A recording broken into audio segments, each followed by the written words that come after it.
Hello everyone, my name is Bulko and this is going to be my feat video. So this is the first video I'm making with the release client of the game, and I want to talk about feats because these are some of the most important planning things you need to think about when making a character. Obviously, eventually you get the ability to respec, so once you have a bit more of a focus or you have a feel for the game, you can go back and play around with these as necessary, but I thought I would give my thoughts, talk about how feats have been implemented in Baldur's Gate 3, because there are a lot of changes from the tabletop, and I'll go over a few categories and give my general assessment on which feats I consider to be fairly good and which ones are maybe not worth your time.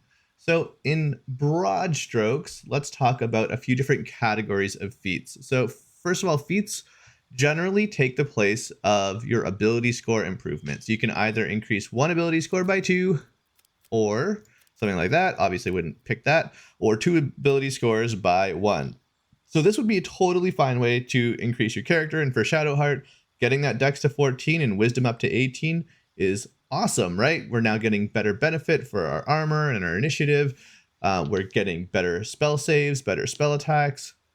Things are fine. This would be totally reasonable. But obviously you're watching this video because you want to know about feats and how they could be changing. But the first thing you need to think about with feats is this is what you're giving up. Feats are not completely free, so you do want to have a plan. And some of my videos I talked about, it's good to think about how you're going to get your main stat to 18 around level 4 if you can. And having half feats are one way to get there. So a half feat, I consider that to be something like Actor, because it gives you a +1 to charisma. So a half feat is something that will give you a +1 to 1 ability score and then an additional bonus. So that's another type of feat, and we can talk about those now. So first up, we do have Actor, which is going to give you that +1 to charisma, and then it gives you effectively expertise for deception and performance checks. So you get to add your proficiency bonus a second time for these 2 checks. So that can be useful if you want to be a party face. Absolutely, you can, lie to everyone. There's some amazing dialogue options in this game. This could totally be reasonable and, not necessarily a waste. Next up, we have Athlete. So Athlete lets you pick. So you can either go for strength or dexterity. So this does give you a little bit more flexibility. Obviously, this is really good for martial characters, whether you want to be a rogue or a fighter. Or barbarian, any martial class, really, this is potentially an option. You've bumped up to your strength to 17 at level 1, and now you're taking it all the way to 18.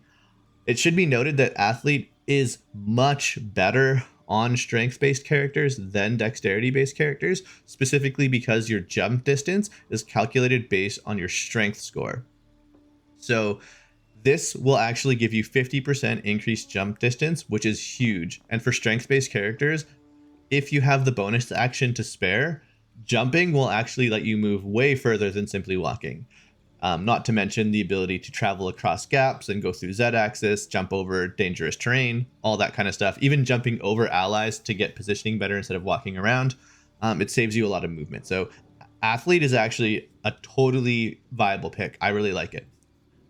Next up, we have Durable. This gives you Constitution, and it lets you regain full hit points whenever you take a short rest. Personally, I don't find this to be very useful. I'd rather just take another ability score improvement, or I'd rather take something like Resilient, which we'll talk about a little bit later. For me, even on Tactician mode, there's so much healing available. I'm potions are falling out of my pockets. I'm not worried about healing to full with a short rest. A regular short rest often tops things up just fine. So for me, I don't think Durable is worth your time. Next up, we have the armor proficiency feat. So you have lightly armored, heavily armored, and moderately armored. These all let you pick strength or dexterity depending on the theme. So heavy is obviously strength.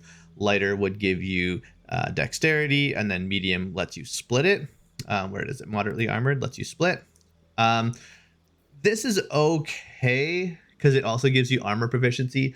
Generally speaking, the classes that need armor proficiencies already get it for free, and some classes that don't either don't need it, like they have access to things like mage armor, and that's going to be fine or good enough, or monks, they literally lose abilities when they're not wearing armor, or when they start wearing armor. So it's not necessarily there. And also, this is something you can pick up kind of quote unquote for free with a lot of races. There's plenty of races that have light and medium armor proficiency. Once you have medium armor proficiency, potentially heavily armored could be a thing for you, just bumping up your strength to the next level and then getting that heavy armor. But most strength-based characters are probably going to have heavy armor proficiency. So it exists. It could be part of your planning if you're trying to make like a heavily armored character that is a little bit more off the wall. So it could be kind of fun, but they're not the most impactful feats in terms of like efficient character optimization. Next, we would have Performer. So this is another charisma based. This one, I don't know why, but it lets you assign it. Whereas Actor, it just says +1 charisma. So fun inconsistency there, but hey, you get to press the button. I don't know. Notably, also Actor, once you click on it, it doesn't actually change your charisma here. It just says +1 and then does nothing. So worth thinking about. Performer gives you that +1. It also gives you musical instrument proficiency. I don't know the use of this personally. Let me know in the comments below if there's some really cool interaction, but it maybe gives you that ability to kind of entertain a crowd that the bard has, where you can like call people up to your character and distract them so your allies can sneak around or pickpocket them and stuff like that. There's maybe some flavor there, but I feel like if you're really into that playstyle, like just play a bard. They're also the best class, so do it. Yes, I'm biased. Resilient is sort of the fill in the gaps of the half feats, because really it's just pick any you want, and then you also get proficiency in that ability saving throw. So for something like Shadowheart, any caster really eventually getting resilient constitution is a good strategy. So if you have that like odd constitution at a low level, you could make it an even with resilient, is kind of worth it. But this is probably not something that's going to happen till later in the game, because you're going to want to hit 20 in your main caster stat first. So, you know, by level 4, level 8, you're maxing it out. And then, you know, last level of the game, level 12, you're like, okay, maybe I'm going to take something that's going to round out my ability score so I can have my proficient on constitution checks. But even then, you're probably better off with something like Warcaster. But it does exist. If you really care about a specific saving throw, you can take it. But maybe not the most efficient either, but it's not bad. Tavern Brawler is interesting because when you read it, it just says, when you make an unarmed attack, use an improvised weapon, or throw something, your strength modifier is added twice. And it's like, great, okay, next. But when you actually click on it, oh wait, you get to add either strength or dex. So, or con rather. So it's not listed on the tooltip when you hover over it, but in the actual feat, this is also a half feat. So worth noting. And the feature actually is really good. Specifically, you can make a really silly strength monk build, doubling your ability modifier to your unarmed attacks is nuts. And monks make a lot of unarmed attacks. And if you're taking like a speed potion and using flurry of blows and you have 20 strength, and all of a sudden monks are doing a lot of damage as like a drunken brawler kind of build. So yeah, really cool. There is opportunity for this feat, and it is a half feat. So I think some classes will want this, and even just doubling attack and damage roll modifiers with thrown weapons. You can get a weapon that returns when you throw it, and all of a sudden, you know, your hulking fighter is doing amazing range damage and is, you know, super pinpoint accurate, and that returning javelin or whatever is just hitting again and again every turn. So it's a cool feat, even if you're not, the name might turn people off a little bit when you're thinking about what this is actually doing for you. And last but not least, we have Weapon Master. Once again, this is a half feat that lets you choose either strength or dexterity, and it gives you proficiency in any weapon you like. Actually, 4 weapons specifically. It's probably not useful at the end of the day unless you're doing some really weird Gish build, where you're gonna have like a wizard and you're like, I also want this strength and I'm going to use a great axe, and it's kind of weird. I mean, there's opportunities potentially if you really, really want to do a kind of a combination or a hybrid build that somehow isn't multi-classing, because a lot of the multi-classes you'll pick up proficiencies doing it that way. So it feels a little bit weird, probably not worth it. At the end of the day, you might be better off just multi-classing and losing out on the feat anyways if you're going to spend it on Weapon Master. But I'm sure there could be a build that makes use of this. I just can't think of it off the top of my head. So those are all the half feats. So things to consider. You'll notice most of the half feats are either charisma focused or strength dexterity focused or constitution focused. So there's options for all of those stats, which means wisdom, you don't really get a lot of options if you're looking to increase your wisdom through a feat. You don't have a lot. You have pretty much resilient, and pretty well every class that's maximizing wisdom, mainly like clerics, are already proficient in wisdom saving throws. So it's not necessarily going to be super. It's not going to be great to start with 17 wisdom in terms of looking for a half feat for a cleric. But if you're a strength-based character, there's lots of cool options. If you're a dex-based character, there's a few cool options.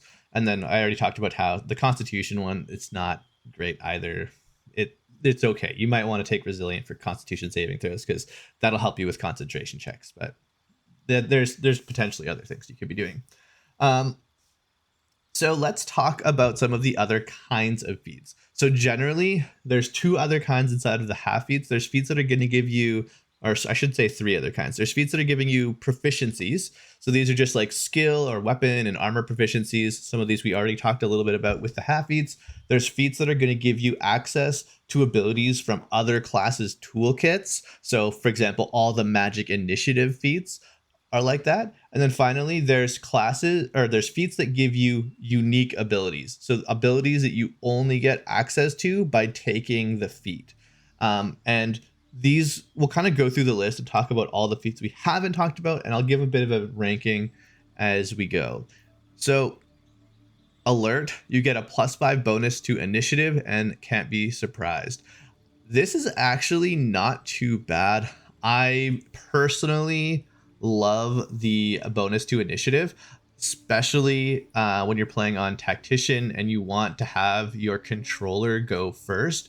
Generally speaking, this can easily be the difference between struggling through a fight or having a really easy fight. If you can have your bard or your wizard get down that big crowd control, get down that hypnotic pattern, get down that web, whatever it is, to target a whole pack of enemies, sometimes you can literally divide an encounter in half. So this has uses, and the can't be surprised thing is kind of interesting too, because there's going to be times, especially if you have like people sneaking around, sometimes you kind of get caught out and your character counts as being surprised because they joined initiative late. This would prevent that and let them act on that first turn. So there are some interesting kind of mechanic situations where you can be quote unquote surprised that it was more about like the sneaking and kind of the way battle starts. But this is also, you're giving up an entire, +1 to your attack and damage rolls. So I don't know if I would take this right away at level 4, but eventually I could see this slotting into a build once I hit the maximum in my main ability scores.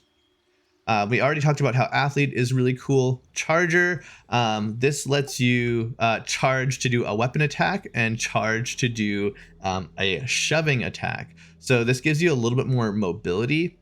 It's okay. Honestly, this is giving you that mobility that I feel like if you just took Athlete, not only do you get that mobility by just being able to jump up next to your enemies and then make an attack, but it also gives you strength or dex, whatever your character needs. So maybe a little bit better. The one thing is you don't get the ability to charge and shove because you'd be using your bonus action on the jumping part, but you could still easily jump and then weapon attack. So Charger still has some unique ability, but I don't know if it's worth a feat just for the ability to move and shove people. Yeah. Crossbow Expert is pretty cool. So it lets you melee attack with crossbows without disadvantage. Is kind of neat. It doesn't have the same bonus in the tabletop game. This is actually a really important feat in tabletop version where you have to have this in order to attack with 2 one-handed crossbows. But Baldur's Gate 3, you don't necessarily need this anymore. Piercing shot also just does this gaping wounds twice as long, which is, it's fine. But crossbow expert definitely is better in tabletop than in Baldur's Gate 3. It lets you just be a dual wielding crossbow person in melee, which might be something you want to do. But otherwise, this could be potentially skipped or taken much later. Defensive duelist. This lets you use your reaction to essentially parry attacks. It kind of functions like the shield spell when you take it. So it's a reaction, and it does scale as you level up. It is a pretty good ability, essentially having infinite like shields. It's going to start off not being quite as high as like the +5 of shield, but the fact that you can just do it constantly is awesome. So just note that you eventually you start getting lots of things that like you use your reactions. So you really want to manage your reactions, but it's not a bad ability to have. Dual wielder lets you use heavy weapons, and it gives you a +1 to your AC. So it kind of helps mitigate the penalty for not having the shield, and it's reasonable. So you could have 2 long swords or 2 battle axes and be that really like bigger barbarian berserker kind of feel to your character. You can't use heavy weapons though, so you can't use like great swords, but it is interesting. Personally, I still feel that like 2-weapon fighting maybe isn't as good as some of the other styles, but this is an option if you want to go for that particular fantasy. Dungeon Delver, I don't think this is great. It lets you gain resistance, so half damage from traps, and you're going to be better at you get advantage on finding them as well as saving throws against them. I find specifically, unless you're playing like an Iron Man mode, completely new to the game, I found the traps to not be completely debilitating, and worst case scenario, you just have to, use an extra rest or something to recover from making a silly mistake. I don't find, and I'm not save scumming either, but if you are a save scummer, like this is a waste completely. Yeah, I don't think this is needed. We already talked about durable. Elemental Adept is interesting. So it lets you ignore resistance to a damage type of your choice. So, if you really want to be like, I'm a fire wizard, and you take this, and it means that, all those creatures out there that are resistant to damage, no, not immune, but resistant to damage, will now take regular damage. And it also means that when you do damage of that type, you can't roll a 1, which is pretty relevant. So especially if you're casting something like Lightning Bolt or Fireball, where you're rolling 8d6, none of those d6s can have a 1 anymore. So that will significantly increase the amount of like the low end of the damage that you're doing. So it is kind of neat. It is definitely worth taking for your blaster type characters that are going to be doing elemental damage, and it lets you be really thematic. So if you really want to role play a specific element, cold or fire or whatever it is really cool. Obviously, it kind of encourages you to start focusing in on a specific element type, because now you're going to get a benefit for that one. Now, Great Weapon Master is a top tier. This is absolutely the feat that many, many powerful builds take. And I probably should star this section. And I think I also, just while we're here, need to also talk about Sharpshooter at the same time, because they do very similar things. Great Weapon Fighter, it has this stuff at the front, which is good. So when you land a critical hit or kill a target with a weapon attack, you can take another melee attack as a bonus action. So it's only ever going to trigger once. Even if you critical hit and kill, you still only get 1 bonus action, but that's very good. Getting free attacks for your bonus action, great. And obviously when you're taking this, you're using a big 2-hander. So it's not going to be like a dinky little offhand dagger attack. It's, you're smashing people with your war maul. It's awesome. But here is the really cool meat and potatoes, and this is how you really pump up your DPR or your damage per round. So attacks with heavy melee weapons you're proficient in can deal an additional flat 10 damage at the cost of a -5 to hit. And it can be toggled on or off. So you can just choose, if you have an opportunity to hit something, to take a -5 on your accuracy for +10 flat damage, which is crazy. This is going to increase your damage by an insane amount. So 10 flat damage is not like 1d10, it's like 10. On average, this is equal to about 3d6 worth of damage, right? Because that would be, just shy of 11. So that is the kind of zone. So if you see any awesome abilities that are like, do 3d6 damage, or like a rogue with sneak attack, yeah, I'm adding 3d6 damage to my attack. Yeah, you get to do this with every attack. And if you're a fighter and you're attacking, 2-3 times around and then action surging and doing it again, you've killed everything. Like any single target you want is dead. So this is amazing. Obviously it needs some support because -5 to hit is a lot. But when you start using things like fairy fire, or you're restraining, or even like putting enemies to sleep or casting hold, getting those positions where you have a target that is at disadvantage, knocking them prone, setting up situations where you can take advantage of Great Weapon Master is how you do it. And it's the exact same thing with Sharpshooter. So it has a minor benefit. The Sharpshooter one lets you ignore the high ground penalties, which is kind of nice. And in some situations, this is actually going to give you a +2 to your hit if they're shooting somebody above you. So the -5 is potentially less of an issue, but it has a similar toggle feature where you're trading 5 on your to hit roll for an additional 10 damage with ranged attacks. So both of those are really, really powerful abilities that can, absolutely demolish enemies. Sharpshooter specifically, this is, you're dual wielding crossbows, and you get this on the offhand attack as well. And it ends up being a ton of damage per round. So really, really powerful. These are definitely top tier. So we already talked about heavily armored, lightly armored. Heavy Armor Master is also one. I don't know if I mentioned this initially. It is another half feat, and it gives you 3 damage reduction with non-magical attacks. So that's also very good.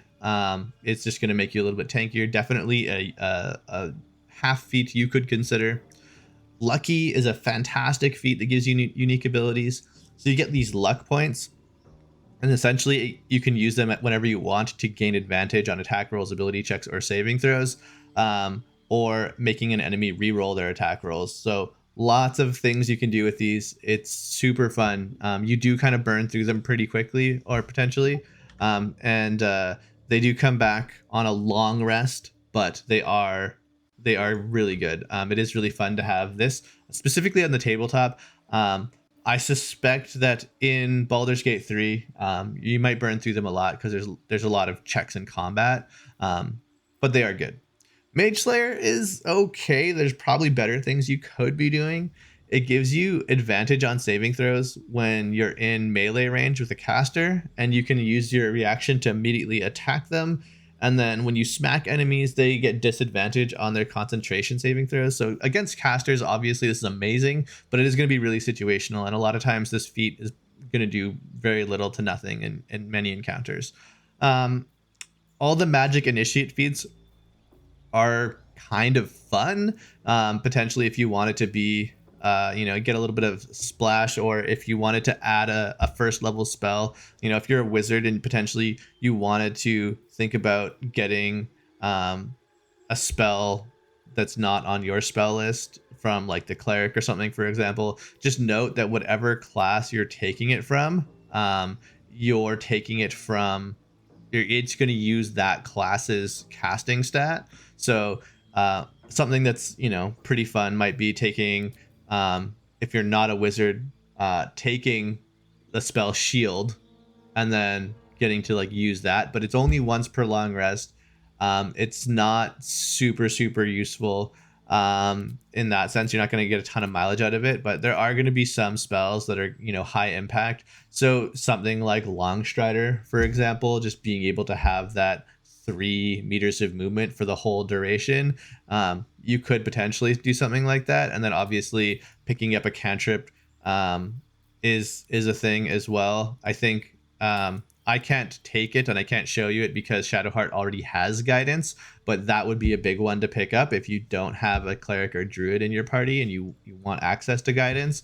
This could be a way to get it. So either magic initiate, cleric, or druid. Could be fun. Obviously, you can go warlock and you can pick up Eldritch Blast, which scales really well. You don't even need to take any multi-class levels to get it. But you're not going to have the invocation agonizing blast, so it's not going to do a ton of work for you.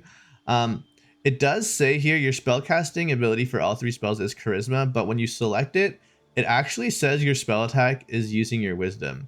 So I'm not sure how it works. Based on how it should work, it should be based on your charisma, but seeing this, it might actually be wisdom. So I'm going to have to check around with that and maybe make some updates later. But I want to get this out to you, so I'm going to keep on keeping on. Martial Adept is pretty cool. It lets you learn 2 maneuvers from the Battle Master subclass. If you're actually a Battle Master, this is great because you get just an extra superiority die, and then you get 2 more maneuvers. And there's a ton of maneuvers. I'm not going to go over all of them now, but this is definitely options. Maybe some of I'll just go over my favorite. I really like feinting attack because it's just a free way to get advantage and an extra d8 on your attack. I found that to be really, really useful. And then something like riposte, just get in like free retaliation damage. This can really increase the damage per round of your fighter character. But there's so many great options of ways to kind of manipulate or control or just deal extra damage with this. So Martial Adept is good, and like especially on a fighter. So even though this potentially gives an access to like another class's toolkit, because you could definitely take this on like a rogue or something, because you only get 1 superiority dice, it does come back on short rests, which means you do get quite a few.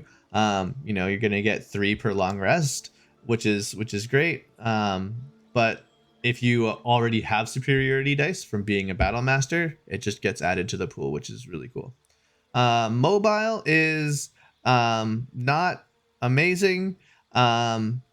It's okay. It does what it says on the tin a little bit, and it makes you more mobile. So you don't slow down. It gives you a little bit more distance. So 3 extra meters is relevant, and you can stack that. Eventually, there probably is going to be like a kiting build. And so maybe as I'm thinking about it to myself, you probably can build a character that takes advantage of having a ridiculous movement speed and maybe taking some levels of rogue so that you dash with a bonus action or expeditious retreat even. And then, but having some sort of melee build where you attack creatures and then move away without provoking attacks of opportunities, and then just get way far away and then let them chase you and then just kind of rinse and repeat.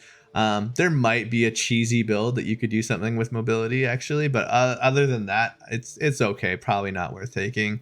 We talked about Performer. Polearm Master is another incredibly powerful build, and it in fact actually combos really well with Great Weapon Master because pole arms also are great weapons. So this lets you, when you're using a glaive, halberd, quarterstaff, or spear, you can use your bonus action to make another attack, like a bonus attack. And then you can also make opportunity attacks when enemies come into your range. So normally you only get to make opportunity attacks when enemies leave your range, but this lets you kind of get that first strike in. So it's another way to kind of get damage in on your opponent's turn and get use out of your reaction. So just having a way to use your reaction is always good to think about, and this is a great way to pick that up. Obviously, if you are using a pole arm, you are not going to be using a shield. So it, for your frontline character, this is still really, really good. But there is like that trade-off. You're using a great weapon, and there's quite a few feats that work together where you might be looking at increasing your attributes other ways because they're so good. We talked about resilient. Ritual caster is kind of neat. You can pick some spells, and they will be cast outside of combat for free. So if you actually look at ritual spells don't cost a spell slot when cast outside of combat. And some of these are really good. So things like Long Strider, it lasts until long rest. It doesn't have any concentration or anything, so you could just put this on. If you're casting Enhanced Leap outside of combat, you can get that. It only lasts 10 turns, but it triples the creature's jump distance. So you get some crazy mobility outside of combat, and this is 0 spell slots for this. You could also have your Speak with Animals queued up and ready to go. Once again, this lasts until long rest. So you could take something like this and just, always have that like utility, or even like Speak with the Dead. So have Speak with the Dead, Speak with Animals, just ready to go. You're never worried about having to prepare it and use spell slots. You have that extra out of combat stuff just all the time. Might be worth a feat for you. Not necessarily what I would do, but it is something to consider. Savage Attacker. This lets you re-roll your damage twice and use the highest result. It'll just, at the end of the day, your damage will be higher. Obviously, this is going to be better with bigger dice. So like, using a great axe and get your d12s, it feels really bad to get the 1, and it feels really great to get the 12. So something like this will just kind of smooth out your damage a little bit. Sentinel is fantastic. So when an enemy within melee range attacks an ally, you use a reaction to make a weapon attack against the enemy. And then it doesn't combo with other allies that have the Sentinel feat, because otherwise you would just go silly, just standing side by side. You gain advantage on opportunity attacks. And when you hit a creature with an opportunity attack, it can't move for the rest of the turn. So Sentinel combined with Polearm Master is a combo. This is a very famous combo. It's very strong because what happens is the enemy moves into your range. You poke them, and you have a long range when you're using a glaive or a halberd. So you poke them with your glaive. They get hit. Sentinel, they can't move anymore. And if they don't have a long range weapon as well, they're just going to stand there and look stupid. So it's really, really cool combination. And obviously being able to use your reactions to make extra attacks as well on subsequent turns is fantastic. And then you would get advantage on that additional opener. So there are builds where people will take Sentinel, they will take Great Weapon Master, and they will take Polearm Master. All 3 of those, and they will just have their 16 in their strength or whatever it is, and then find other ways in the game to increase it to 20 and beyond. So there are options with feats, and I won't get into specific spoilers about any particular items or ways to increase your stats in this video, but just note there are builds that will take these combinations because they are very good. We talked about Sharpshooter. Shield Master is kind of interesting. It gives you an extra 2 to your dexterity saving throw while using a shield. So flavorfully, it's kind of like adding that shield bonus also to dodging fireballs. And if a spell forces you to make a saving throw, you can use your reaction to diminish the effect. So it would let you take half damage from like a fireball. So it's okay. It makes you tankier against, that kind of blaster evocation magic usually. But there might be other things you want to do, but there are builds that could take advantage of this and just be really, really hard to take down, and just another way to avoid damage. So if you really want to build a frontline character, sword and board character that, maybe some sort of paladin or something that has already huge saving throws, you might want to try to make some sort of unkillable build. This might be a consideration. Skill just gives you 3 skill proficiencies. I think this is kind of a waste of a feat, because at the end of the day, you're also giving up just a +1 in whatever ability score you want, which is going to affect multiple skills. So that's kind of a waste. And generally, proficiencies are really easy to come by. For the ones you want, you can take the right background at level 1. Some races will give you additional skill proficiencies. Classes can give you proficiencies. There's lots of ways to get free proficiencies. So I typically find this to be not so great. Spell Sniper is interesting. So once again, it lets you pick a cantrip. You can also pick Eldritch Blast here as another way to get it. Not necessarily going to be the best pickup though, unless you have Agonizing Blast. However, this is really cool if you are someone who is getting Agonizing Blast eventually, because you get to the number you need to roll a critical hit while attacking is reduced by 1, and this effect can stack. You can take multiple spell snipers and actually really increase the crit range on your Eldritch Blast. And whenever you Eldritch Blast at higher levels, it's not doing one attack, it's doing multiple blasts. So the number of beams increases. And if you're a great old one, Warlock, whenever you crit, you also frighten enemies and nearby enemies from your target. So you have a build potential where you're going to do a crit fishing build, doing Eldritch Blasts with Spell Sniper and get lots of crits. And that is absolutely something that you might consider with Spell Sniper. So definitely a feat to look out for. We already talked about Tavern Brawler and Monks and how this is wild, and you can do some cool things with throwing weapons. Tough just gives you more hit points. There's probably better ways to just increase your resilience. Something like the heavy armor master might do it, but if you just really want more HP, there's that. Warcaster is generally seen as sort of a really important feat for casters, just maintaining concentration, specifically for classes like Cleric that want to turn on their Guardian Spirits and wade into battle.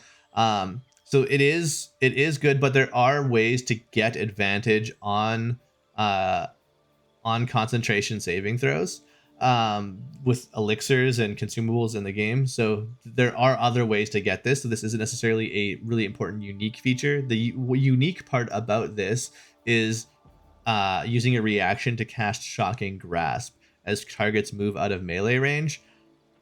It's not amazing. It's okay. There's going to be uses for it for sure.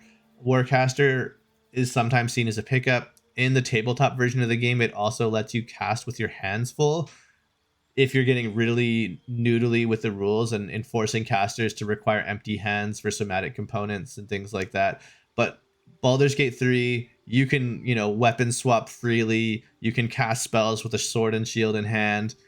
You don't need Warcaster to be able to do that. So not potentially as critical for a lot of builds. And then finally, we talked about Weapon Master and why you probably also don't want this one. So yeah, that is a list of feats available in Baldur's Gate 3. I know this one went really long. I did record it all in one take. I'm probably not going to go back and edit it too much. So I hope you found something useful there. Sorry if it was a little rambly. And once again, thank you for watching. I appreciate all the love. Feel free to leave a comment below about your plans, your favorite feats. Tell me why I'm wrong. I love hearing other perspectives as well. And I know I've been getting some really great comment threads in some of my other videos. And I do my best to respond to everyone. And thank you so much again. Yeah, I will catch you in the next one.